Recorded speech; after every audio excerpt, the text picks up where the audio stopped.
Hey people, Kate Slinky, how are we doing? So in today's video we're going to be going over some of the best places to farm Archeotech. Now to obtain Archeotech you need to have that character kind of maxed in the progression to unlock the Rogue Trader. So this can be very depending on what level you are and where you are in the game.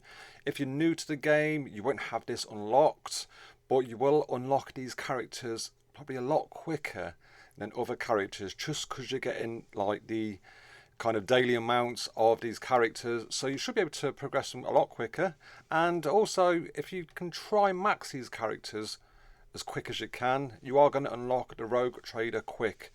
But it does take time. Do you know what I mean? If you're new to the game it will take time to do this, so just please bear that in mind that some of these do determine where you are in the game.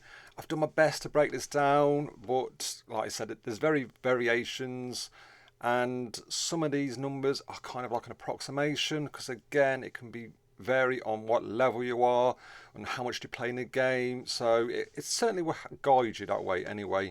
So let's have a look at the numbers. So to start with, we'll talk about modes where you can regularly encounter your daily play. So these will be depending on how often you use your tokens, and you've got Rogue Trader characters max. For example, Gibber Scraps.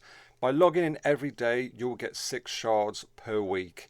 Again, like I say, if that character's maxed. If not, you're going to be building him up, so you're going to kind of have him eventually built up to the point where you can max the character out. For Salvage, again, if you're using all your tokens each week, this will net you around 28 Snotflogger shards, which in a current climate, Snotflogger is actually quite a solid character, so he's quite decent to have maxed anyway, but obviously we know with character changes this could change. For modes marked with the asterisks, the shard count can fluctuate. So for example, if in a Fanny's daily missions you're getting 2 free shards per day. So if you're unlucky and you're only getting 2, you're going to get 14 shards over that week. So I've kind of put the number in for like the worst case scenario. But if the gods favour you that week, do you know what I mean, you're going to be getting 3 shards per one. That's 21 shards. So just keep that in mind when you're farming. Now, let's talk about the more variable sources of Archeotech. So, TA, if you manage to open all the chests in one event, you'll earn at least 15 shards. However, if you rank on the leaderboard, it can affect which rewards you get. So, 15 is kind of like minimum, but you will get more for unlocking different rewards for where you are on the leaderboard. Incursions, again, this really heavily depends if you've got the Machine of War maxed.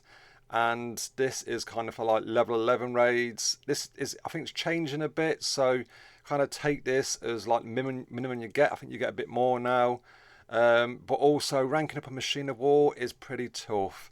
So it's going to be, especially if you're mixing and matching like the Machines of War, it's very rare for a lot of people that are going to have a max Machine of War out there, to be fair. So this will be hard to do, but if you have, do you know what I mean, the chance of getting Rogue Trader shards will be there.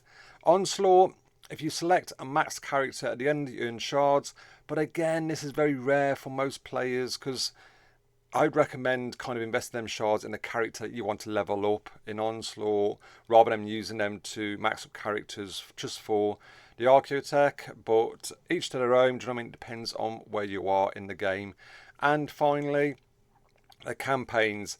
Again, you can farm Archeotech here by maxing out that character you already have, but it's probably more efficient use of your time and energy to rank up other characters than focusing on farming. But also you've got other valuable items you can farm. So the option is there and available if you want a few shards and you've got that character max.